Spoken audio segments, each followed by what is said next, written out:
Chicas, ¿cómo vamos? Vamos prendiendo las cámaras. Nuevamente, buenos días, ¿cómo están? Vamos prendiendo las camaritas, chicos, para volvernos a ubicar en la clase.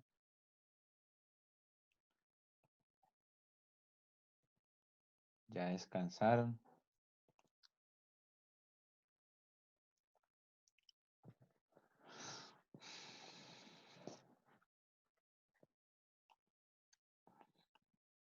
Vamos acomodándonos nuevamente.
Buenas tardes, chicos, nuevamente. Buenos días todavía. Unos minuticos a que se terminen de conectar los que faltan y seguimos.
¿Listo, chicos? Porfa, los que no han prendido la camarita vuelven a prenderla, chicos. Recuerden que es obligatorio estar en todas las clases con cámara.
Profe, una pregunta.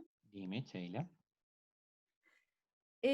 ¿Será que usted sabe los horarios de atención para hoy llevar las guías? Mi mamá lleve las guías. Permíteme, yo miro acá. Pues bien, no me lo sé, pero yo los tengo acá en el WhatsApp y te los puedo compartir. Creo que es desde las 8 hasta las 3, ¿no es? Algo así. Pero ya te confirmo bien para que no haya inconvenientes si tu mamita pierde la ida de pronto ahorita. Pero sé que, o sea, lo que Gracias, profe. sí sé que es hasta mediodía. Mm, Gracias, profe. Déjame ya verifico.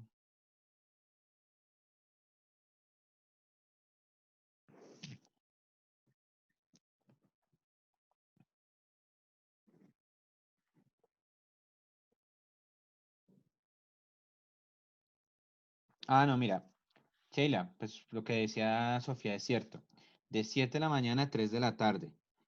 Toda esta semana, ¿listo? Del 1 al 5 de junio, ¿listo? Para que lo tengas presente y pues para ustedes también, ¿listo, chicos? Bueno, chicos, Dale, entonces, gracias, profe. sigamos entonces con la clase, ¿listo?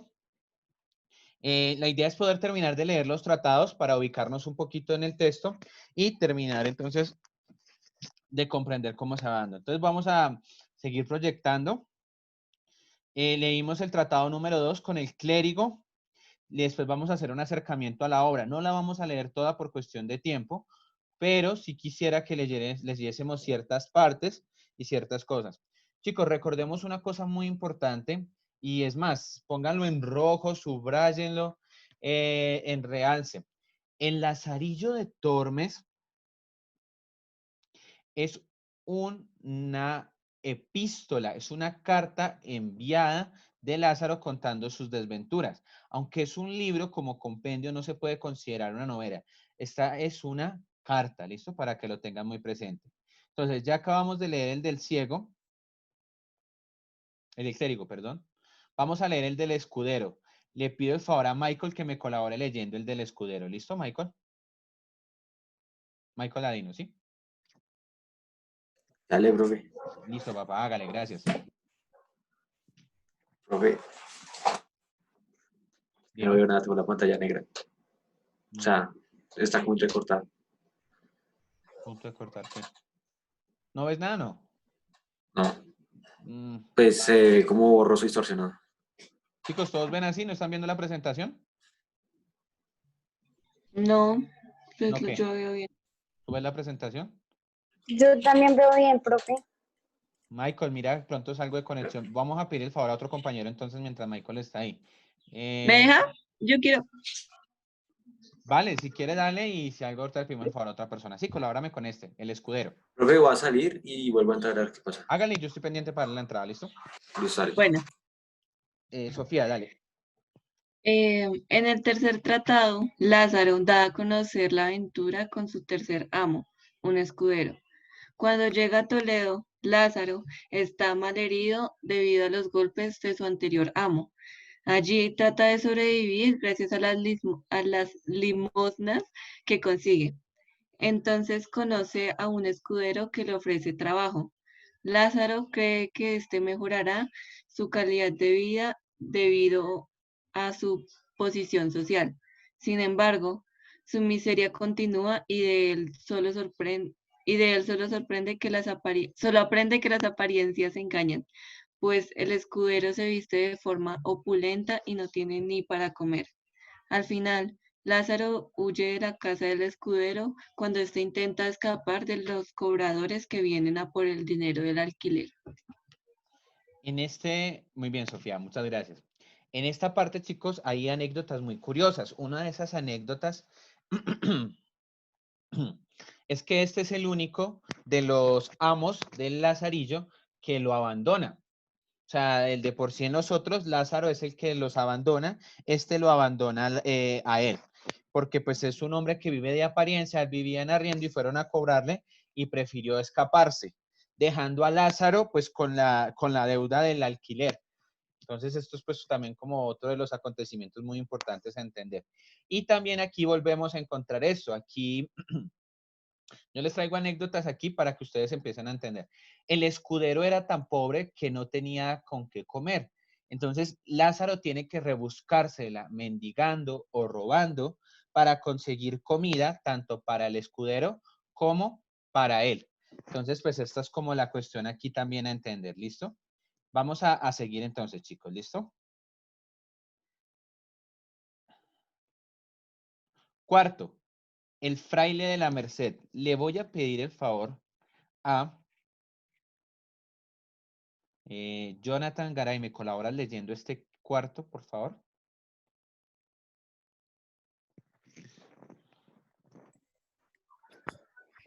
El cuarto tratado Lázaro cuenta su experiencia. Lázaro, papá.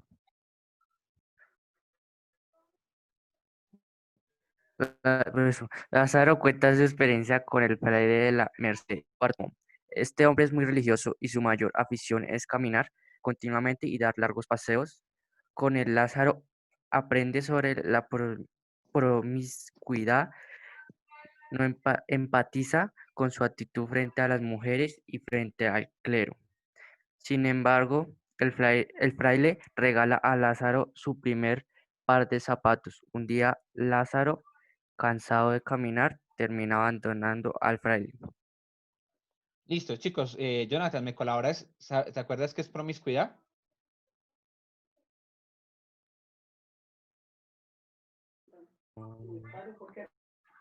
No me acuerdo bien. Chicos, ¿quién se acuerda qué es la Yo sí me promiscuidad? acuerdo. Dime. Mantiene varias. Es las personas que tienen relaciones sexuales con varias personas que no tienen como una fija. Perfecto. ¿Y ustedes saben qué es un fraile? Sí.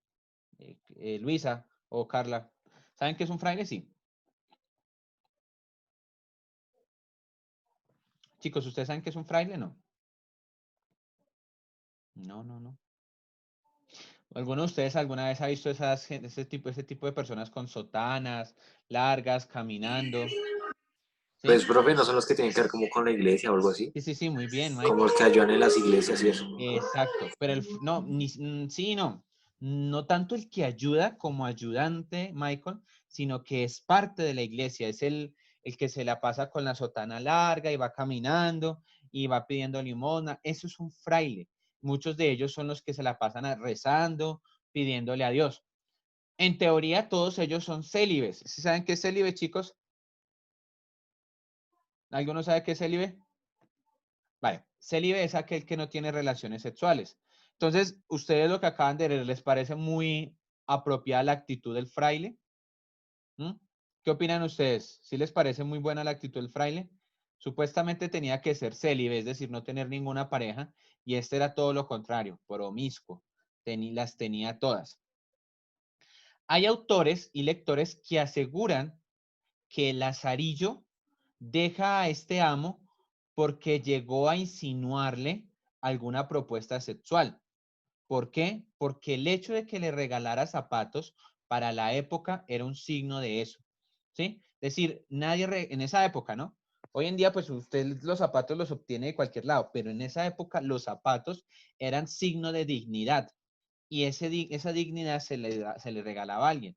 Entonces, hay quienes aseguran que el fraile le intentó insinuar a Lazarillo, pues que tuviese relaciones con él y de a eso le regalan el zapato. Pero son apreciaciones muy abiertas y muy contextualizadas porque el Lazarillo en el libro no habla de eso. ¿Listo, chicos? Vamos a continuar con el otro capítulo para que sigamos viendo. ¿Listo? Quinto tratado, el buldero. ¿Quién me colabora con este? De manera voluntaria le pido el favor a alguien. Yo. ¿Quién dijo yo? Karen, listo. Yo. Dice, tratado El Buldero. Este tratado gira en torno a las vivencias del protagonista con su quinto amo, un buldero, un cargo de la Iglesia Católica en la Edad Media que se encargaba de entregar mulas a cambio del dinero de los creyentes. Con esta experiencia, Lázaro se encuentra nuevamente con la corrupción del clero, que engaña a las personas con su falsa fe. Con ello, el protagonista aprende sobre la codicia. Después de 4 meses con este amo, Lázaro decide abandonarlo y seguir su camino en busca de un señor más honesto. Muy bien. Gracias, Karen.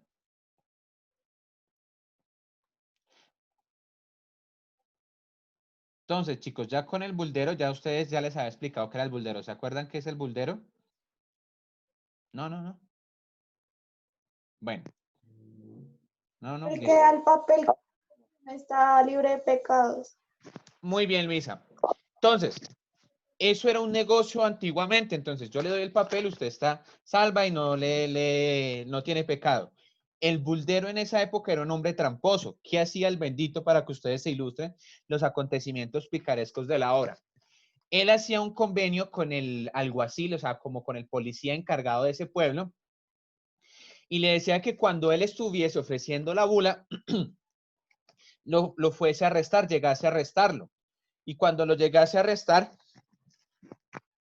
el buldero se iba a poner a rezar y le iba a pedir a Dios que lo ayudase, que lo sacase de esa situación. Y que en ese momento que él empezara a rezar, al policía le tenía que pasar algo. Y así era que robaban a la gente. Porque el policía fingía que le daba un ataque y la gente pensaba que las bulas o las indulgencias que vendía el hombre si eran valiosas, si eran buenas, porque imagínense que si el buldero la tenía y pidió que esa persona le pasara algo y le dio un ataque, entonces pues eran muy buenas los papeles que el hombre vendía. Esa era la idea estratégica para robar. Obvio que detrás de eso también estaba el lazarillo, porque el lazarillo pues era el sirviente del buldero, ¿sí? Con el buldero él vivía bien, pero el lazarillo pues no quería seguir en esa vida. Entonces, para que ustedes se hagan una idea de las estrategias que utilizaba para que le compraran las indulgencias. Fingir que otras personas le estaba pasando un ataque para que la gente confiara y comprara las indulgencias, ¿vale, chicos? Vamos a continuar entonces.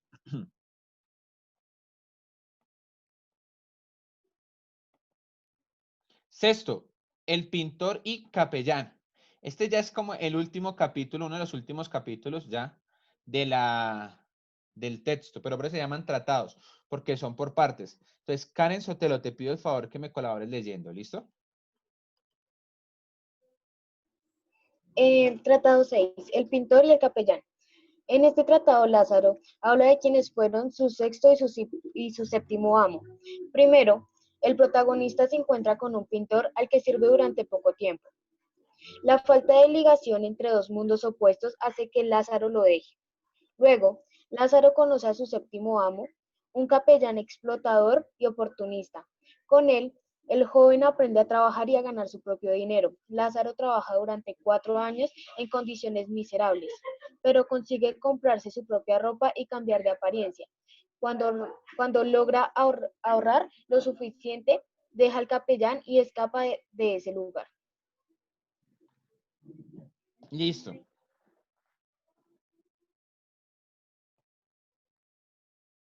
Entonces ya en este último tratado, chicos, nos van a mostrar cuál es el final de toda la obra y qué pasó con el Lazarillo. Entonces, pidámosle a alguien con voz fuerte que nos termine esta obra. ¿Quién quisiera terminar, chicos? ¿Lo escojo yo? Pidámosle el favor a Rubio. Daniel, ¿estás ahí, querido? Daniel Rubio.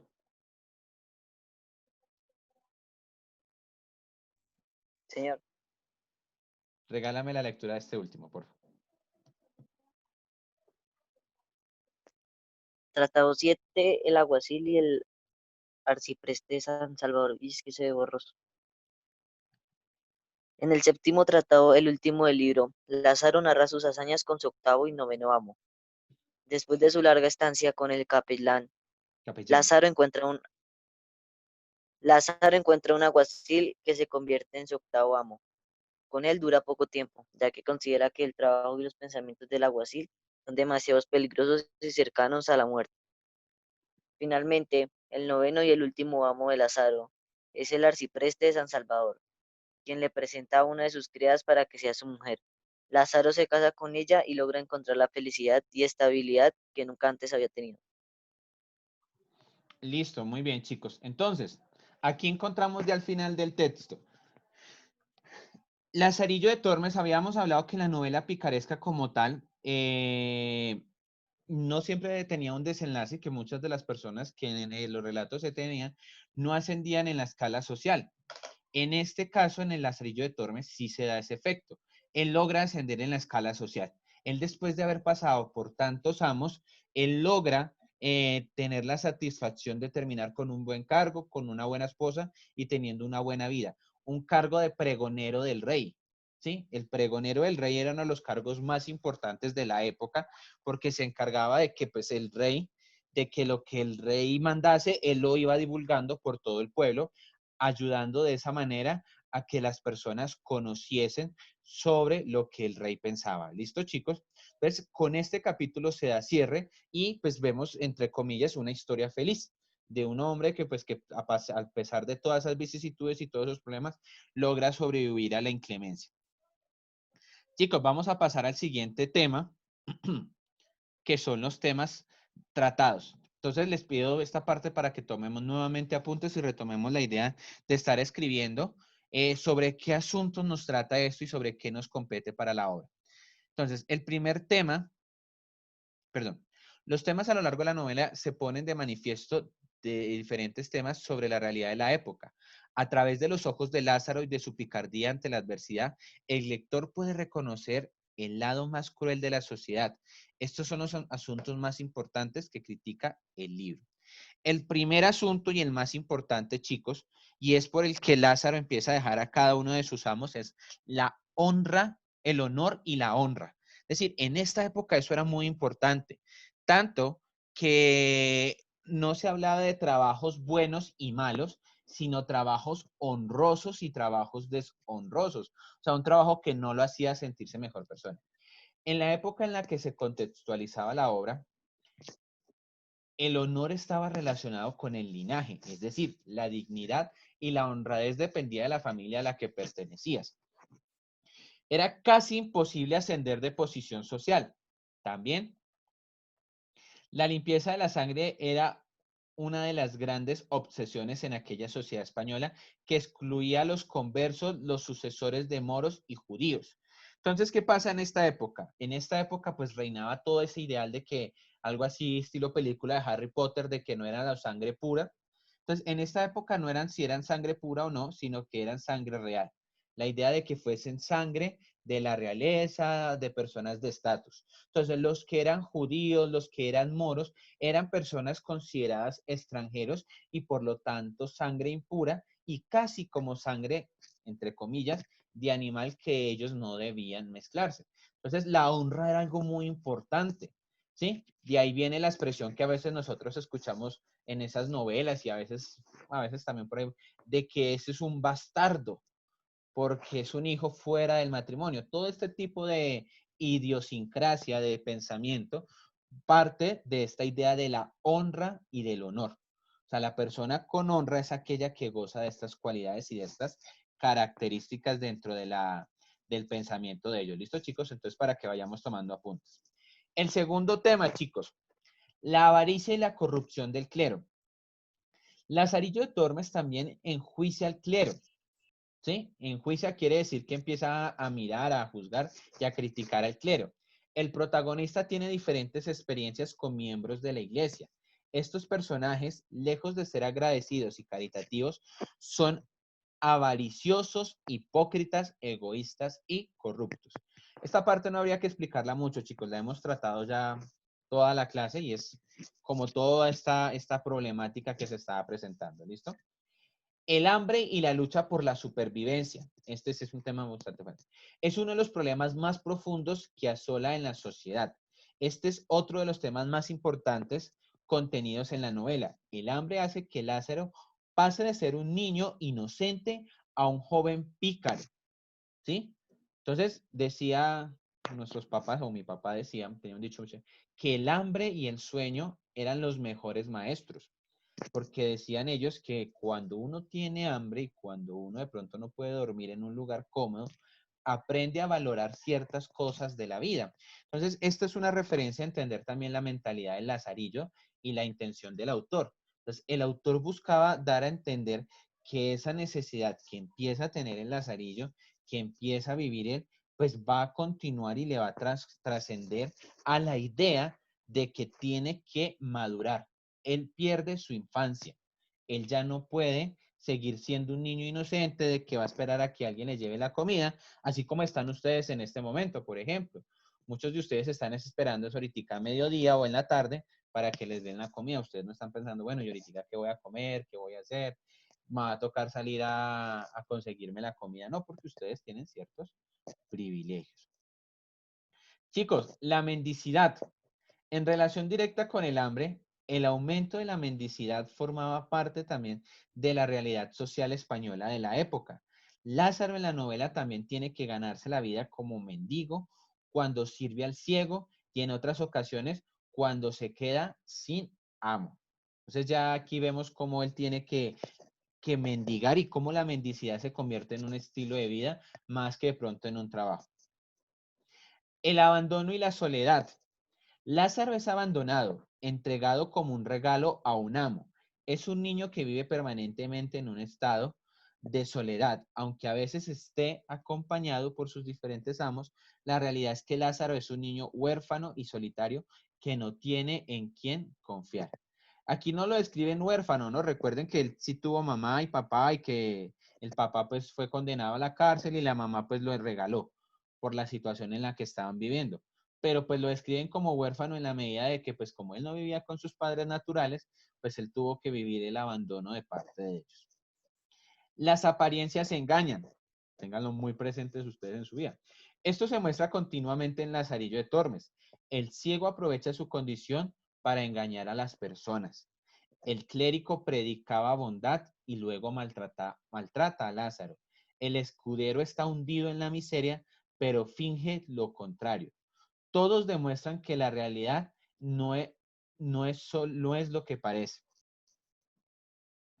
El egoísmo, chicos. Otro aspecto que queda claro en esta novela es que cada uno piensa por y para sí mismo, sin considerar a los demás. Chicos, ninguno, si ustedes miran de manera general, ninguno de los amos que describe Lazarillo fue bueno con él. O sea, es decir, si le colaboraban era porque él les colaboraba. Es decir, si el ciego le daba comida a Lázaro, no era porque tuviese pesar de Lázaro, sino porque Lázaro lo ayudaba, ¿sí? El clérigo que lo ayudó no le daba comida porque quisiera o porque Dios se lo pidiese, sino porque él buscaba, él se beneficiaba de lo que hacía Lázaro.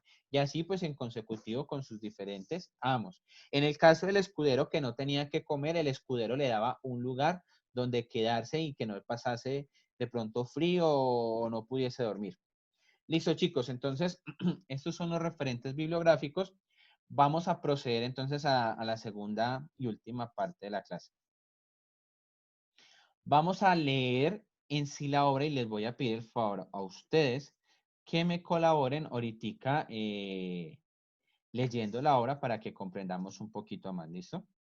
Porque pues leyendo es que uno pues va aprendiendo y que uno se va encontrando con ciertas cosas. ¿Listo? Entonces voy a compartir con ustedes la pantalla para que ustedes me puedan colaborar.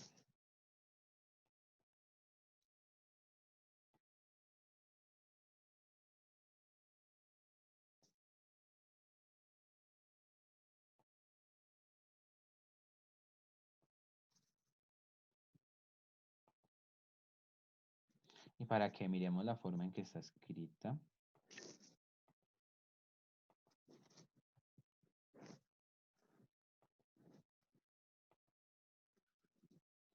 Listo, chicos. Así empieza el Lazarillo de Tormes. ¿Mm? Empieza con un prólogo, no lo vamos a leer porque quiero que entremos al menos al primer capítulo en el que pues él describe la situación de él. Entonces le pido el favor, no sé, a ver, ¿quién quisiera leer?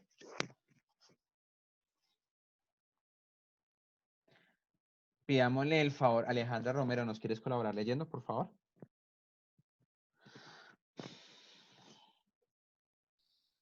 Yo Pues digo sepa cuando vuestra pares. merced.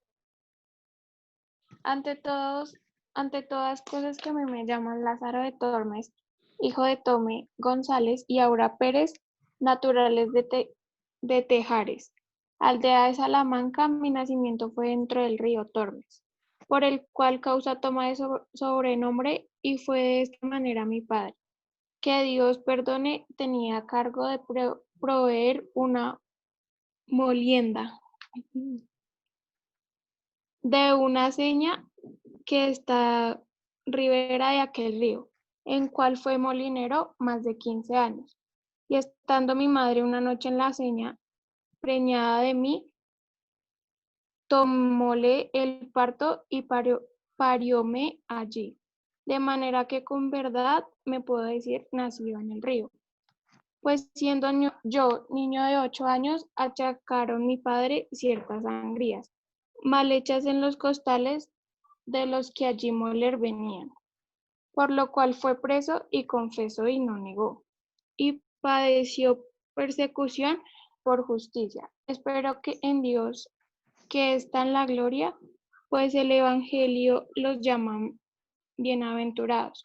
En este tiempo se hizo cierta armada contra moros, entre los cuales fue mi padre, que a la sazón estaba desterrado por el desastre, ya dicho, con cargo de asemilero de un caballero que allá fue, y con su señor, como leal criado, feneció su vida. Mi viuda madre, como sin marido y sin abrigo se viese, determinó a arrimarse a los buenos por ser uno de ellos, y vínose a vivir a la ciudad y alquiló una casilla, y metíase a guisar de comer a ciertos estudiantes y lavaba la ropa a ciertos mozos de caballos del comedor de la Magdalena, de manera que fue frecuentando las Caballerizas. caballerizas. Espérame un segundo ahí, Alejandra, por favor. Chicos, aquí hay dos cosas contextuales muy importantes a entender. La primera, el papá de él como molinero, los molineros tenían fama de que se robaban lo que molían. Entonces, por eso es que al papá de él, de Lázaro, pues es llevado a la cárcel y es pues dado de muerte. Y la mamá, cuando dice que frecuentaba las caballerizas, era otra forma de decir que era prostituta, ¿sí? En esa época, pues los caballeros eran las personas más reconocidas y pues para no decir que la mamá, pues se la pasaba en los burdeles, se dice que frecuentaba las caballerizas. ¿Lista? Alejandra, ¿nos puedes continuar, por favor?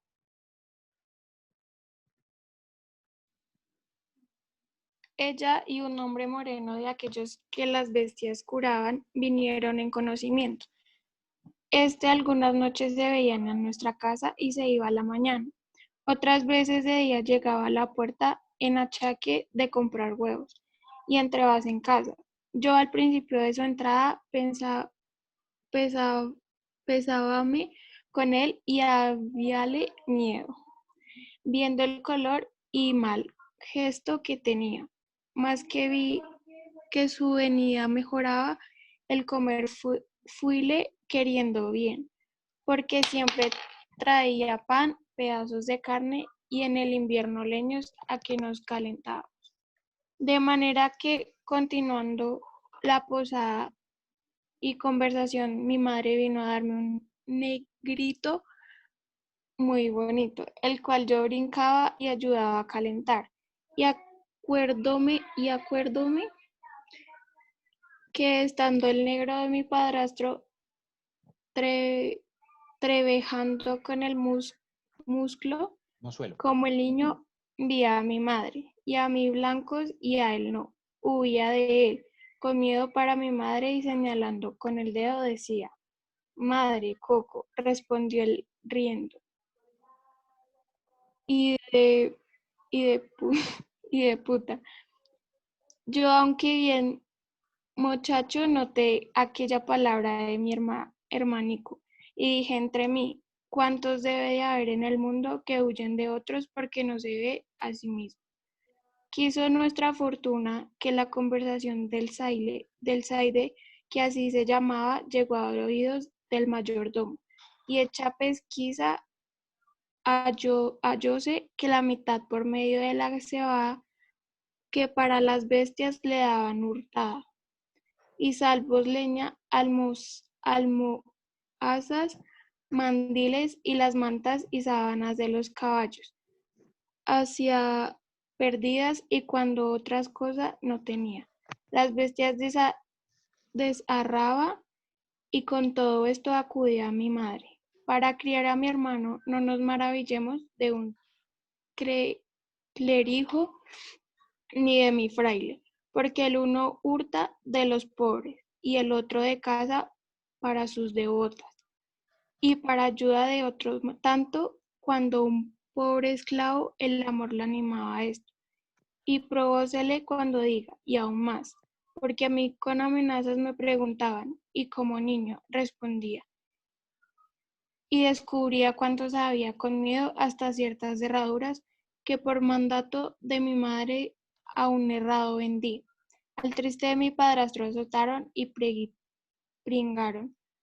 A mi madre pusieron pena por justicia sobre el acostumbrado centenario, que en esta casa del sobredicho comedor no entrase ni al lastimado Zaide en la suya cogiese. Listo, Laura. Por no- Laura, perdón, Alejandra, vamos a pedir el favor a otra persona que nos colabore, pero muchas gracias, leíste muy bien. Luisa, ¿nos colaboras leyendo?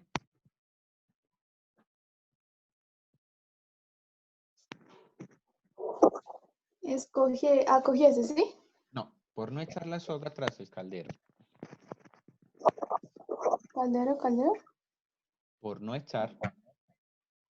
Ah, Pues ya vi. acogiese, punto. Por no echar la soga tras el caldero. Estaba confundido. Por no echar la soga tras el caldero. La triste se esforzó y cumplió la sentencia. Y, por evitar el peligro y quitarse de malas lenguas, se fue a servir a los que al presente vivían en el mesón de la Solana. Y allí, padeciendo mil importunidades, se acabó de criar mi hermanico, hasta que supo andar y a mí hasta ser un buen mozuelo, que iba a los huéspedes por vino y candelas y por lo demás que me mandaban. En este tiempo vino a posar al mesón un ciego, el cual, pareciéndole que yo sería para adestralle, me pidió a mi madre y ella me encomendó a él, diciéndole cómo era hijo de un hombre, el cual por ensalzar la fe había muerto en la de los Gelbes y que ella confiaba en mí. Espere que va a subir para que usted pueda seguir leyendo. En Dios. Va acá. ¿Dónde? Y que ella confiaba en Dios, no saldría peor. No saldría peor hombre que mi padre, y que le rogaba me tratase bien y mirase por mí, pues era huérfano. Él le respondió que así lo haría y me recibía, por no mozo, sino por hijo. Y así le comencé a servir y a adestrar a mi nuevo y viejo amo. Como estuvimos en Salamanca algunos días, pareciéndole a mi amo que no era la ganancia su contento, determinó irse de allí, y cuando nos subimos de partir, yo fui a ver a mi madre y ambos llorando me dio su bendición y dijo, hijo, ya sé que no te veré más, procura ser bueno y Dios te guíe. Criado te he y con buen amo te he puesto, válete por ti. Y así me fui para mi amo, y esperándome estaba. Fuimos de Salamanca y llegando a la puente estaba a la entrada de ella un animal de piedra. Luisa, este acontecimiento es uno de los más anecdóticos del Lazarillo, chicos, y muchas de las personas los tienden a relatar. Laura, vuélvelo a leer. Y así me fui para mi amo. Luisa, perdón. Luisa, y así me fui para mi amo. Así me fui para mi amo, que esperándome estaba. Salimos de Salamanca y llegando a la puente estaba a la entrada de ella un animal de piedra, que casi tiene forma de toro. Y el ciego mandándome que llegase cerca al animal, y allí puesto me dijo, Lázaro, llega al oído a ese toro y oirás gran ruido dentro de él. Yo simplemente llegué, creyendo ser así, y como sintió que tenía la cabeza a par de la piedra, afirmó recio la mano y dióme una gran calabazada en el diablo del toro, que más de 3 días me duró el dolor de la cornada, y díjome, necio, aprende que el mozo del ciego un punto ha de saber más que el diablo, y rió mucho la burla. Parecióme que aquel instante desperté de la simpleza en que como un niño dormido estaba. Dije entre mí, verdad dice este, que me cumple avivar el ojo y avispar, pues solo soy y pensar como